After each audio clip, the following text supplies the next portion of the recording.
Hi guys, let's talk about something that affects almost every person in Nairobi. Rent. In other words, the cost you pay or the price you pay for you staying in someone's house. Okay? The price you pay for you using someone's property. Rent in Nairobi is most likely gonna increase next year because of unavoidable circumstances. And I think it is important for us to discuss that from the perspective of how exactly it's going to increase and also what we can all do to cushion ourselves against that increase. Because, guys, with the current economic situation, it is inevitable that rent is going to increase in the next few months. And by the way, you might be wondering why this is the case. Before I break down for you in details, I'd really appreciate if you can smash that like button. Like this video and also consider subscribing because I'm out here bringing you awesome videos around how to make money, around how to increase your money each and every day. My name is Afaza Sifuna and you are all much welcome to the Money Daily YouTube channel. Having said that, the price of houses and also the cost people are paying out there for occupying houses in terms of rent is bound to increase and in fact increase drastically in the next few days, in the next few months. And that's so because we're talking about there being a current kind of recession in the global economy. And of course, Kenya hasn't been spared. We're seeing very, very dire living situations in Kenya, whereby we're seeing an increase in cost of living. And what is bound to happen is that we're going to see also the landlords out there pushing this cost and burden of living to their tenants, right? We're going to see increase in rental prices because, of course, the landlords out there also have to survive. And it is inevitable that they have to survive, okay? And then the second reason as to why we're going to see rent increase and also prices of houses increase in the next few months or so is basically because we're bound to see the government being more keen on taxation around properties. We saw a few years ago the government introduced tax on income coming from rent, okay, from people owning properties, houses, and so forth. We're gonna see the government being more strict with regards to how they enforce this. Of course, we all understand, we all know there have been some loopholes with regards to tax collection from the taxman in the country, and more so on the front of properties because they can't really monitor these to the very last dot. But with the current trend in the economy, we're bound to see there being more enforcement around people paying tax on rent.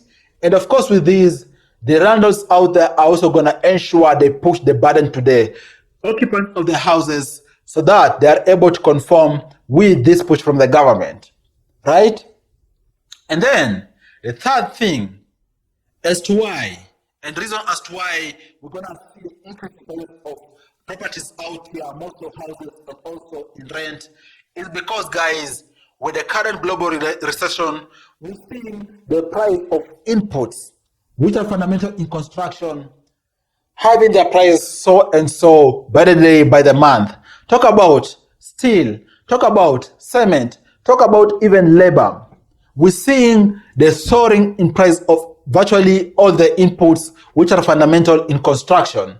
And with this soaring of prices, it's gonna mean that we're gonna see, for example, the price of constructing, for example, houses, so even upwards of 50%. And all this is gonna be translated to rental, which people are gonna be charged out there. It's gonna be translated to selling price of houses and so forth. So you're bound to see there being very, very sharp increase in prices of houses out there, and also we're gonna see very sharp increase in rent, right? You might be wondering now, what can you possibly do? What can the government possibly do to assist cushion this? Because by the way, guys, it is inevitable. It's coming more so in cities out here. Nairobi won't be spared because this is coming. So what can you do? What can the government also do to ensure at least the impact is less dire? From that perspective, I think what you can do as an individual is, first of all, being very disciplined with regards to your budget. Assuming your income doesn't grow that rapidly, you need to be very disciplined with regards to your budget, because once rent is hiked, it's gonna mean it's gonna cut or eat into another allocation in your budget for you to be able to sustain the current standard of living you are living, or even for you to be able to survive in your current location. So you need to be very keen and disciplined with regards to how you budget, and also be very, very dedicated to ensuring you follow your budget, for you to be able to ensure you honor all your obligations, and of course, at the center of it, the rent which you're supposed to pay each and every month, right? The second thing which you could look to exploit is to think about how you can increase your streams of income.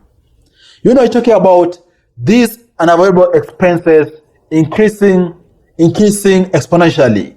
Your only other saving grace, assuming your income, current pay, for example, is not increasing that drastically in line with the increase in rent, in line with the increase in inflation, is you thinking about how you can go about increasing your other streams of income.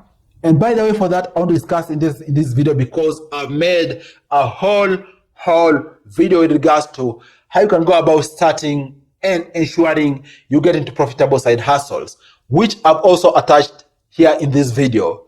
So ensure you can watch it in its entirety for you to understand how you can go about increasing your streams of income, for you to be able to cook for yourself, right?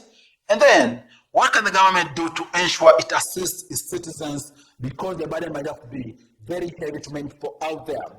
I think the government needs to devise ways to cushion or even to reduce tax on imports, which are fundamental in ensuring houses are constructed out there and ensuring property markets thrive in the country. If they are able to reduce these taxes or even the house subsidies, it's going to greatly assist towards reducing the price of constructing or the cost of constructing houses out there.